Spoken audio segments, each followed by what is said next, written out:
Head õpilased, meie järgnev töö on õmmelda valmis ühed toredad lühikesed püksid. Mina olen teie jaoks ette valmistanud näidise ja teen ka iga etapi koos teiega läbi, nii et te saate reaalselt vaadata, kuidas mingi tööprotsessi osa välja näeb. Selle jaoks tuleb teil kõigepealt välja lõigata nimekirjas toodud detailid, nende jaoks tugevduseks liimiriidest detailid ja siis dubleerida vajalikud detailid ja edasi lähme tööjuhendiga. Siis kõigepealt tuleb ühendada esikinnise varjastusdetailid omavahel eesäärest, pöörata paremad pooled välja, korrastada, pressida ja õmmelda tepping 0,1 cm kaugusel servast. Et täpsustada natukene, siis eesäär, mis tuleb ühendada, on varjastusdetailil see kumerserv, mitte sirge.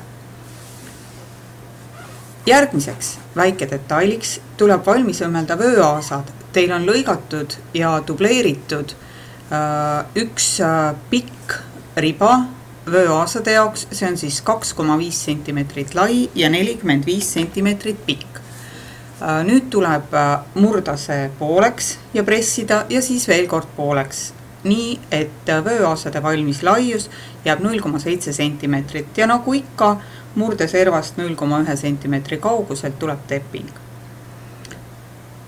Järgmiseks tuleb teil leida oma detailide hulgast pükste tagaosad ja õmmelda sinna märgitud sissevõtuvoldid. Pressida sissevõtuvoldid keskosa suunas nagu ikka ja korrastada. Seejärel tuleb dubleerida tagatasku taskuava ning märkida see taskuava paremale poole.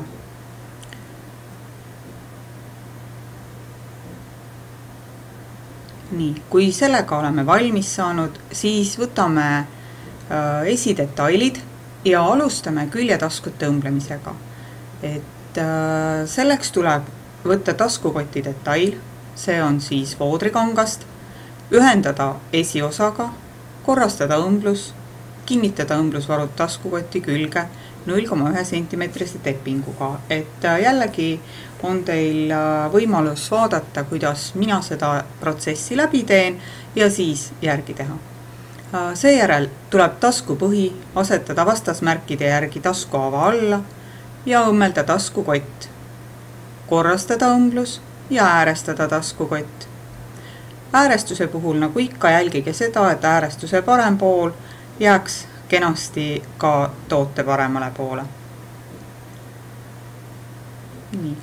Järgmiseks, kuna me oleme juba läbi teinud esikinnise töötlemise, siis nendel lühikestel pükstel tuleb teil tuletada see meelde ja teha samamoodi esikinnis, nagu me oleme juba teinud.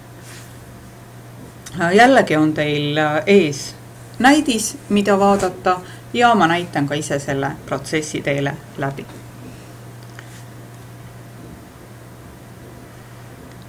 Nii. Nüüd tuleb kinnitada voldid esiosa vööjoonel. Jälgige siis palun seda, et voldid avaneksid küljeõmbluse suunas, et mõlema esidetaili voldid oleksid täpselt ühe laiused ja asetseksid teineteisest ühe kaugusel. Lisaks voltidele tuleb kinnitada ka taskukott küljejoonel. Nüüd, nagu te näete siin näidisel, on väike münditasku. See münditasku tuleb teil nüüd õmmelda näidise järgi ja jälle te saate jälgida seda, kuidas mina seda tööd ees teen. Et see on selline tore tasku, kuhu iga väike laps hea meelega paneb oma leitud taskuraha või näiteks pulgakommi, kui ta tahab seda emme või issi eest ära peita.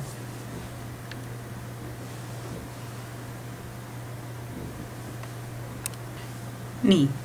Nüüd liigume edasi jälle tagadetailide juurde. Teil on märgitud kenasti tagadetailidele taskuava asukohad ja nüüd tuleb sinna õmmelda tasku. Selle tasku me teeme, kuna tegemist on väikeste laste lühikeste pükstega, siis me teeme siia sellised petutaskud ehk et tuleb nähtavale jääbki ainult liist ja liistu laiuselt siis taskukotte me sellele taskule ei õmble. Jällegi on teil ees näidis ja te saate vaadata ka minu tööd jooksvalt. Seda taskut oleme me teinud juba erinevate toodete puhul päris mitmeid kordi. Selle protsess on teie jaoks hästi tuttav, nii et ma usun, et mingit probleemi siin ei teki. Peate ainult jälgima, et teie taskuava tuleks täpselt 9 sentimeetrit pikk ja 1 sentimeeter lai. Et seda peate siis arvestama, kui te liistu õmblete ja taskuava varjestust sinna.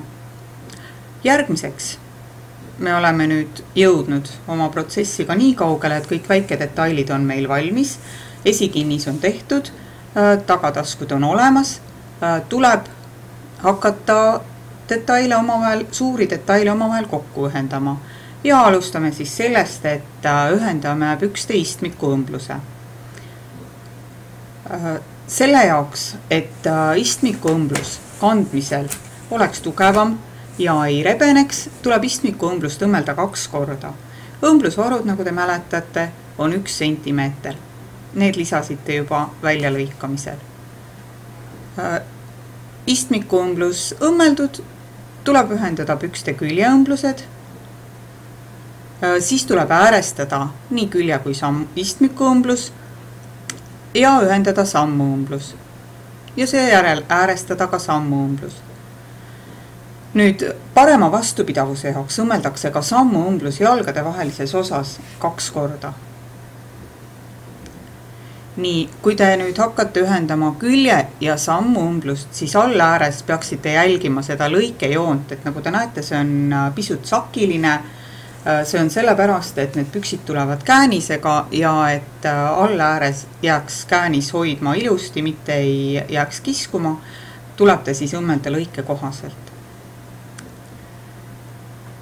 Nii, nüüd tuleb lõigata teil vöötripi detail, seesama pikk riba 7 võrdseks osaks ja kinnitada need tripidetailid vööjoonele nii, nagu on seda tehtud näidisel. Ehk et tuleb siis esiosal tripp kinnitada 2 voldi keskkohta.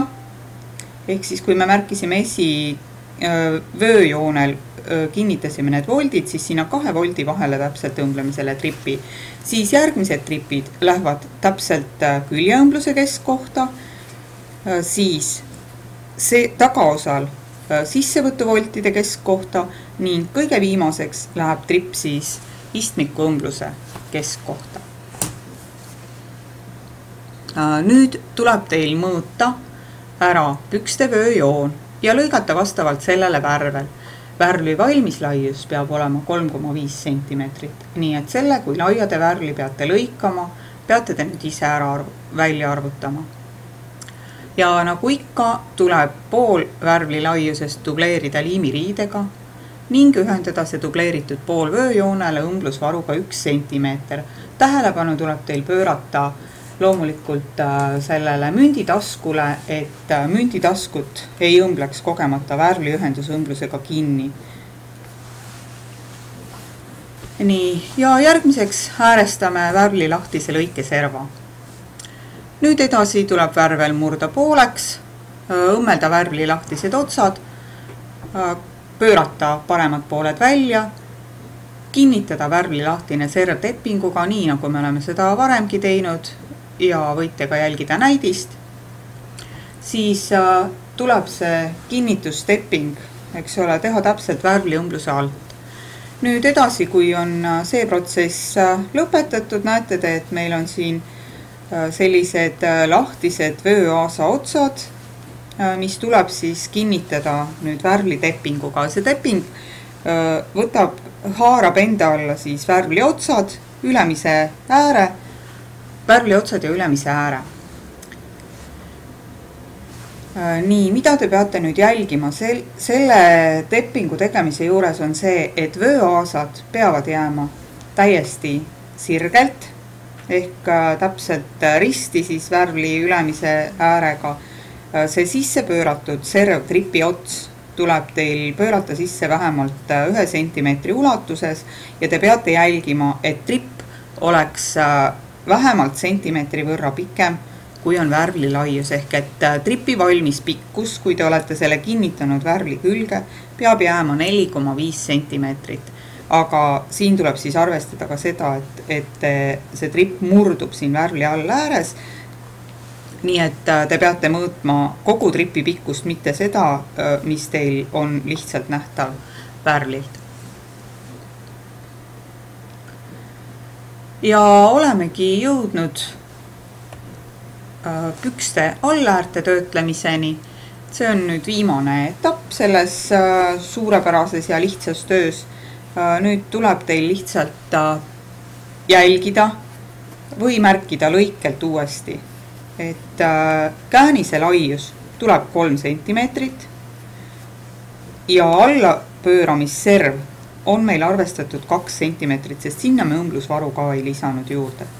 Et nüüd tuleb teil siis vastavalt lõikel märgitud sakkidele pöörata alläär tagasi, pressida kenasti, õmmelda siis nii, et õmblus jääb täpselt äärestuse keskele, siis pöörata käänise laiuse jagu püksisäär ülespoole ning teha kinnitusteppingud küljeõmblustesse niisiis, et see tepping ei ole kuidagi pealt näha, vaid ta on täpselt küljeõmbluse sees ja seda nii paremalt poolt vaadatuna kui ka pahemalt poolt vaadatuna ja nii külje kui sammu õmbluses. Ja siis tuleb teie kirstunoel ehk et tuleb märkida nööppauk. Märkimine ei ole probleem. Kui teil on nööppauk märgitud, kõigepealt muidugi tuleb nööp otsida sobivas suuruses.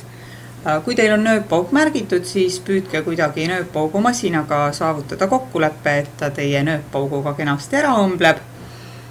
Ja seejärel õmblete juba pükstele nööbi. Ning edasi, nagu ikka, tuleb korrastada püksid, vaadata, et seal ei oleks narmendavaid niidiotsi, et oleks äärestuse lõpud kõik kenasti kinnitatud, et töö näeks välja ilus ja korrektne, siis peate te ka loomulikult kontrollima, et küljeõmblused on ühepikkused, et sammuõmblused on ühepikkused, et värvel on igalt poolt ühelaiune, taskuavapikkused kontrollige kindlasti ära nii külje kui tagataskutel ja tooge oma töö kenasti mulle hindamiseks. Kui te olete sellega lõpule jõudnud, siis ma usun, et varsti võib tulla meil ka jõul. Ilusat päeva!